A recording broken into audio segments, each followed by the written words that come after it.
Il était une fois un petit garçon nommé Noam. Il n'aimait pas trop jouer au ballon, ni courir dans la cour de l'école. Non. Lui, il préférait s'asseoir seul, dans un coin du jardin, les yeux fixés au sol, à regarder les fourmis. Tous les jours, après l'école, Noam s'installait près du vieux manguier. Il restait là, des heures, à observer les fourmis transporter des miettes, construire leur chemin et se saluer avec leurs antennes. Et un jour, il leur parla. « Bonjour les petites. Vous allez où aujourd'hui ?»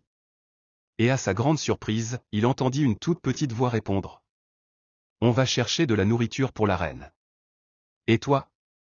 Tu veux venir ?» Noam sourit. Depuis ce jour, il parlait avec elle. Il écoutait leurs histoires, leurs aventures, leurs dangers. Il apprit comment elles coopéraient, comment elles ne laissaient jamais une seule d'entre elles derrière. Mais à l'école, les enfants se moquaient de lui. « Il parle aux insectes », riait-il. Noam ne disait rien.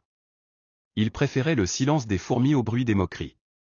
Un jour, une grande pluie inonda la cour de l'école. Les enfants pleuraient, leurs dessins étaient trempés, leurs goûters noyés. Mais Noam se pencha vers le sol boueux, et vit une ligne de fourmis piégées sous une flaque. Il prit une feuille, délicatement, les aida à sortir.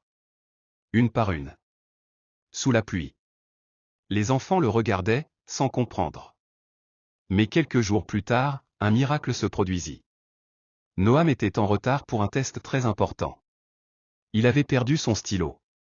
Mais quand il ouvrit sa trousse, il trouva un petit message écrit en minuscules lettres formées de sable. « Merci de nous avoir sauvés. Voici ton stylo. » Et là, juste à côté, le stylo qu'il croyait perdu. Conclusion. Depuis ce jour, plus personne ne se moqua de Noam. On l'appelait l'ami des petites choses.